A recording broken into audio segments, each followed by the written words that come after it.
बायला विनी इतने ट्रेंड कराया भाई ट्विटर पे कि फाइनली कल विनीशियस को डांस करने का मौका मिल ही गया। भाई देखो, it was not a game of football, वो प्रॉपर बैटल चल रही थी फील्ड के ऊपर। फर्स्ट हाफ में ही रेड कार्ड मिल जाना चाहिए था। जो गंदा टैकल मारा था उन्होंने रॉड्रिगो के ऊपर। एटलेटिको की टीम को देखकर ना एक चीज़ तो समझ में आती है कि ये किसी भी लेवल पे जा सकते हैं मैच जीतने के लिए, लेकिन उसके लिए आपको फुटबॉल खेलनी पड़ती है। एंड कल के गेम में फुटबॉल मुझे देखने को नहीं मिली। लेकिन भाई मैड्रिड जिस तरीके से कल पूरे गेम में कॉन्सेंट्रेशन के साथ उन्होंने 90 मिनट का गेम दिखाया है, काबिल तारीफ़ है वो। और देखो, एक आपके ऊपर एडिशनल प्रेशर ये भी है कि बारसा उधर पॉइंट्स ड्रॉप नहीं कर रही है। प्लस मैच से पहले इतनी ज़्यादा कंट्रोवर्सी हो गई थी, इतनी ज़्यादा हाइप हो गई थी इस गेम के लिए। आपने देखा कि सिक्योरिटी कितनी ज़्यादा थी। मैच शुरू होने से पहले ही इतनी ज़्यादा पुलिस फोर्स आप देख रहे थे, स्पेशल फोर्स लगी हुई थी, तो वो एक एडिशनल प्रेशर था। लेकिन भाई क्या खेली है मैड्रिड। और भाई वो पहला असिस्ट कितना शानदार था जो चुआमिनी ने बॉल डाली थी उसके रॉड्रिगो के लिए। एंड फर्स्ट टाइम फिनिश थी वो रॉड्रिगो की, बहुत ही शानदार। मतलब पहला हाफ तो it was all Madrid Madrid Madrid Madrid Madrid. And काफ़ी, मैं बात करूं अगर लेथर्जिक परफॉर्मेंस थी एटलेटिको के साइड से। ऐसा नहीं था कि उनके पास टीम अच्छी नहीं थी, उन्होंने आज चेंज किया। मोराटा और आपके जॉ फिलिक्स वर्क नहीं कर रहे थे तो उन्होंने ग्रीजमन और जॉ फिलिक्स को डाला। शुरू में शॉट्स लिए, एटलेटिको बॉक्स के अंदर उतना एंटर नहीं कर रही थी, लेकिन वो आउटसाइड बॉक्स बहुत ज़्यादा शॉट्स लेने की कोशिश कर रहे थे और एक दो बार उन्होंने ट्रबल किया भी। लेकिन मिडफील्ड की बैटल भाई बहुत ज़रूरी थी कल के गेम में जीतना रियल मैड्रिड के लिए, और वो उन्होंने बहुत ही बखूबी तौर पे करके दिखाई। कल आउट ऑफ द सिंक अगर मैं बात करूँ ना, तो वेलवर्दे उतना वाइड नहीं खेल रहा था, लेकिन टाइम एंड टाइम अगेन वेलवर्दे मतलब आगे अंदर आके रन बना रहा था, और जिसकी वजह से मॉड्रिच अपने आप को बार बार विंग पे शिफ्ट कर रहा था। कल के देखो, एंचेलोटी के गेम की मुझे एक तारीफ करनी पड़ेगी कि उसको अपने प्लेयर्स मैन मैनेज बहुत सही तरीके से करने आते हैं। हम सबको पता था Vinicius heat of the moment में कुछ ऐसा ना कर जाए, वैसा ना कर जाए, और जितना ज़्यादा टारगेट कर रहे थे एटलेटिको के प्लेयर्स, बहुत ही सही तरीके से मैनेज किया है कल एंचेलोटी ने विनीशियस को, वेलवर्दे को, रॉड्रिगो को, क्योंकि ये टीम जो थे वो बहुत ज़्यादा हाइपर होके खेल रहे थे। एंड भाई पहले हाफ में गेम किल कर दिया था, और सिर्फ उन अटैक्स या उन गोल्स की अगर मैं हटा भी दूं बात, तो भी मैड्रिड ने पासिंग लेन्स पूरी ब्लॉक कर रखी थी। उन्होंने बिल्कुल भी स्पेस नहीं दिया एटलेटिको को ऑपरेट करने के लिए। हाफ स्पेसेस में अगर वो रन बनाने की कोशिश कर रहे थे तो वो हाफ स्पेसेस के जो पैनल और पैसेज होते हैं उनको भी ब्लॉक किया जा रहा था। और यहाँ पर 4-4-2 की फॉर्मेशन दिख रही थी आपको डिफेंसिव फेज में, और वही फॉर्मेशन फिर जाके आपकी 4-3-3 हो जा रही थी। तो यहाँ पर अब ये देखने वाली बात है कि ये मैड्रिड की जो परफॉर्मेंस है इंटरनेशनल ब्रेक में जाते टाइम कितनी ज़्यादा क्रूशल रही है, इसका आपको सीधा सीधा टेबल पर असर दिख रहा है कि मैड्रिड और बार्सिलोना बिल्कुल भी कॉम्प्रोमाइज़ करने को तैयार नहीं है। बार्सिलोना ने अपना पिछला गेम जीता, मैड्रिड ने अपना ये वाला गेम जीता आके। बार्सा का डिफेंस काफ़ी ज़्यादा स्ट्रॉन्ग है, मैड्रिड के डिफेंस की भी तारीफ करनी पड़ेगी भाई कि भले ही उन्होंने एक गोल कंसीड कर लिया, लेकिन ऐसा कुछ रियलिस्टिक थ्रेट एटलेटिको को उन्होंने पूरे गेम में बनाने नहीं दिया। एंड काउंटर पे हिट किया है बार बार। एटलेटिको एक ऐसी टीम है जो कि खुद काउंटर पे खेलती है, लेकिन अगर आप दोनों गोल देखेंगे अगेन, मतलब पहला वाला गोल तो चलो ठीक है, आप ये कह सकते हो कि वो एक प्रॉपर रन बना के गोल स्कोर किया गया, लेकिन जो दूसरा गोल था विनीशियस का, अगेंस्ट रन ऑफ प्ले मारा वो गोल। एंड क्या भाई, अगर वो गोल हो जाता विनीशियस के पैर से तो अलग ही माहौल होता। एंड वहाँ पर भाई रेसिस, देखो यार फुटबॉल में या किसी भी जगह रेसिज्म का बिल्कुल भी मतलब होना ही बहुत बड़ी शर्म की बात है कि स्पोर्ट्स में आज भी आप रेसिज्म कर रहे हो। और स्पेनिश लीग में और इटालियन लीग में ये रेसिज्म के जो किस्से हैं वो बहुत ही ज़्यादा निकल कर आते हैं। और कल भी बहुत ज़्यादा रेसिस्ट चैंट हमें सुनने को मिले। मैच से पहले ही वो लोग एटलेटिको के फैंस रेसिस्ट चैंट्स गा रहे थे, तो वो चीज़ देखकर अच्छी नहीं लगती है। फुटबॉल में या फिर किसी भी स्पोर्ट में रेसिज्म के लिए कोई जगह नहीं है, और उसका जवाब रियल मैड्रिड ने, विनीशियस ने और बाकी सारे प्लेयर्स ने अपनी परफॉर्मेंस से दिया। एंड देखकर अच्छा लगा यार कि एक देखो डार्बीज में आप क्या चाहते हो कि फाइट हो, इंटेंसिटी दिखे, लोगों के चेहरे पे दिखे कि दिस गेम मैटर्स, और वो कल आपको दिख रहा था हर एक प्लेयर के चेहरे पे, specially from real Madrid side, क्योंकि उनके बारे मतलब उनकी टीम के प्लेयर्स के बारे में बहुत कुछ बोला गया था। एंड आपको तारीफ करनी पड़ेगी भाई वर्क रेट की। हर एक प्लेयर, चाहे वो Modric at the age of 37 हो, चाहे वो आपका रॉड्रिगो या विनीशियस हो at the age of early 20s, एक प्लेयर का वर्क रेट 90 मिनट तक डाउन नहीं हुआ। और देखो, जब आप मैड्रिड के लिए खेलते हो ना तो आपसे ये एक्सपेक्ट किया जाता है, ये एक रेगुलरिटी होती है जो मैड्रिड के फैंस आप मतलब एक्सपेक्ट करते हैं अपने प्लेयर से। हम इस पॉइंट ऑफ टाइम पे कितने टीम्स का ऐसा नाम ले सकते हैं जो कि ये चीज़ कर सकती हैं। आई थिंक इस सीज़न ये बारसा ने करके दिखाया है। इस सीज़न मतलब इस सीज़न क्या, एंचेलोटी जब से आए तब से लगातार ये मैड्रिड करती आ रही है। मैन सिटी के बारे में आप ये चीज़ कह सकते हो, और लास्ट ईयर तक लिवरपूल भी ये चीज़ करती थी, लेकिन लिवरपूल की अब ये खत्म हो गई है। और मैं कह सकता हूँ कि हाँ, बायर्न म्यूनिख के केस में भी आप यही कह सकते हो कि लास्ट ईयर तक वो बहुत ज़्यादा रूथलेस थे, बट इस सीज़न थोड़े से ठंडे हुए हैं। लेकिन एटलेटिको के अगेंस्ट आपको अगर खेलना है तो आपको फिजिकली स्ट्रॉन्ग ज़्यादा मेंटली स्ट्रॉन्ग होना पड़ता है। एंड रेफरीज कल भाई जो रेफरिंग डिसीजंस थे काफ़ी बेजार थे।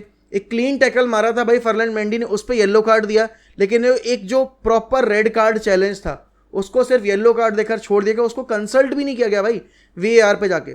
तो मैं उस जो इंसिडेंट था फर्स्ट हाफ के, उससे तो बहुत ज़्यादा एक डिसअपॉइंटेड था कि भाई ये कैसे हो सकता है कि आपके पास टेक्नोलॉजी अवेलेबल है, आपको रिप्ले दिखाया जा रहा है बार बार, और उसके बाद भी आप ये डिसीजन नहीं ले पा रहे हो कि वो रेड कार्ड था या नहीं था। देखो ऐसे टैकल्स भाई प्लेयर से करियर ख़त्म कर सकते हैं। हम सबको पता है कि कितने प्लेयर्स, चाहे वो आप आंद्रे गोमेज देखो, चाहे वो आप बाकी प्लेयर्स की बात करो, अभी मेरे दिमाग में नाम नहीं आ रहे बेसिकली, ठीक है ना, थियो वेलकॉट की बात करो, आप जैक विल्शर की बात करो, इन सारे प्लेयर्स के करियर इंजरीज के चलते ही ख़त्म हुए हैं और जल्दी ख़त्म हुए हैं। तो यहाँ पर भाई अभी रॉड्रिगो की क्या एज है, और सोचो वो टैकल इंच भर ऊपर होता या इंच भर इधर होता, it could have damaged his socket, his knee socket. तो भाई ये तो अब लालिगा को देखना है, ये लालिगा के रेफरीज को वो कैसे डील कर रहे हैं, कितनी फ्रीडम दे रहे हैं, वो कितना फिजिकल होने की छूट दे रहे हैं वो एटलेटिको के प्लेयर्स को। एंड भाई कॉन्डोम आप देख रहे हो प्रॉपर, ऐसा भी नहीं है कि सिर्फ वहीं रुक गए हो, मतलब लेजिट वो कोहनी मार रहा है बंदा, ठीक है ना, विनीशियस के ऊपर। हाँ, Vinicius wanted to make the most out of it, but ये सारी चीज़ें अगर रेफरीज इन गेम अगर अलाउ करेंगे तो फिर भाई गेम और ज़्यादा डर्टी होता चला जाएगा। और देखो इसीलिए बार बार VAR पे सवालिया निशान खड़े होते हैं कि भाई आपके पास टेक्नोलॉजी अवेलेबल है, लेकिन आपके पास जो बंदे बैठे हैं VAR रूम में वो वही हैं जो ऑन फील्ड डिसीजंस गलत देते हैं। क्योंकि हम प्रीमियर लीग में देख चुके हैं, हम ला लीगा में भी देख चुके हैं, हम चैंपियंस लीग के गेम्स में देख चुके हैं भाई गलत डिसीजंस VAR के थ्रू भी।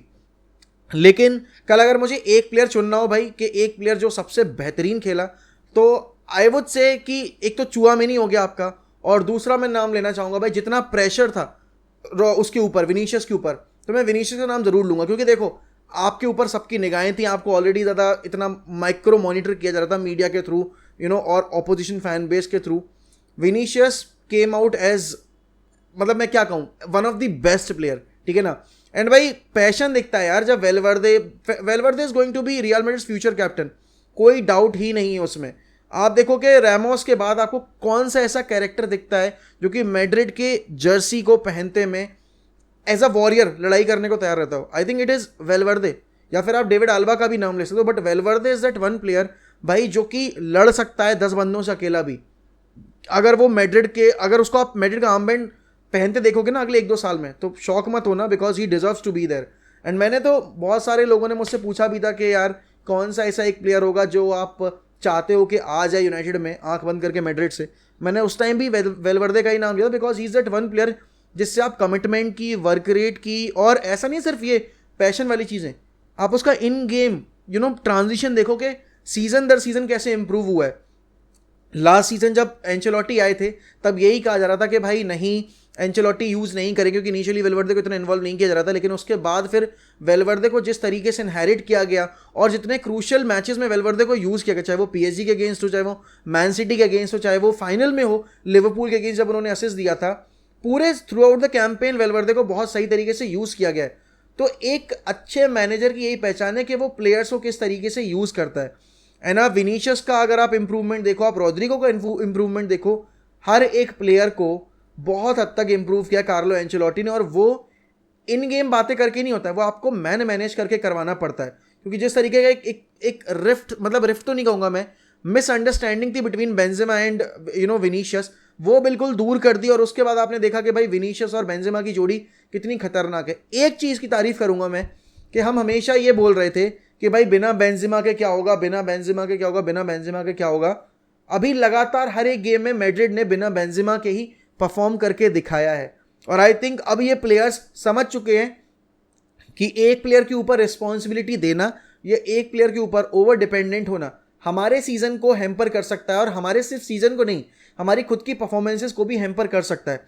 कल मुझे एक भी पल के लिए ये नहीं लगा कि भाई बेंजेमा नहीं है तो मैड्रिड का क्या होगा, बेंजेमा नहीं है तो मैड्रिड गोल स्कोर कर पाएगी या नहीं कर पाएगी। I think everyone is ready to take responsibility now, and ये एक मैच विनिंग या एक टाइटल विनिंग टीम के लिए बहुत ज़रूरी होता है कि उनके पास मल्टीपल गोल स्कोरर्स हों। आप देखो सिटी अगर इतनी रूथलेस है, सिटी लगातार अगर प्रीमियर लीग टाइटल जीतती आ रही है, तो उसके पीछे वजह यह है कि they have multiple goal scorers. Same चीज़ अगर मैं मैड्रिड के लिए बात करूं तो इस सीजन आप देख रहे हो कि अलग अलग बंदे आकर रिस्पॉन्सिबिलिटी ले रहे हैं, चाहे वो आलबा हो बेंच से आकर फ्री किक स्कोर कर रहा हो, चाहे वो कल विनीशियस हो जिसने बिना गोल स्कोर किए इतना गेम में इन्वॉल्व होकर टीम को हेल्प करके दी, चाहे वो वल्वर्दे जो पिछले 3-4 गेम में लगातार गोल स्कोर करता चला रहा है, रॉड्रिगो हो, चुआमेनी हो, ये सारे प्लेयर्स भाई एज अ टीम जब खेलने शुरू कर जाएंगे, और कर ही रहे हैं बेसिकली इतने मतलब पिछले 1.5 साल से, तो वो आपको परफॉर्मेंस पे रिफ्लेक्ट हो रहा है, वो आपको ट्रॉफी काउंट पे भी रिफ्लेक्ट हो रहा है। एंड इसका ज़्यादातर आपको कंट्रीब्यूशन जो है, या फिर मैं ये कहूँ क्रेडिट जो है, वो कार्लो एंचेलोटी को देना पड़ेगा।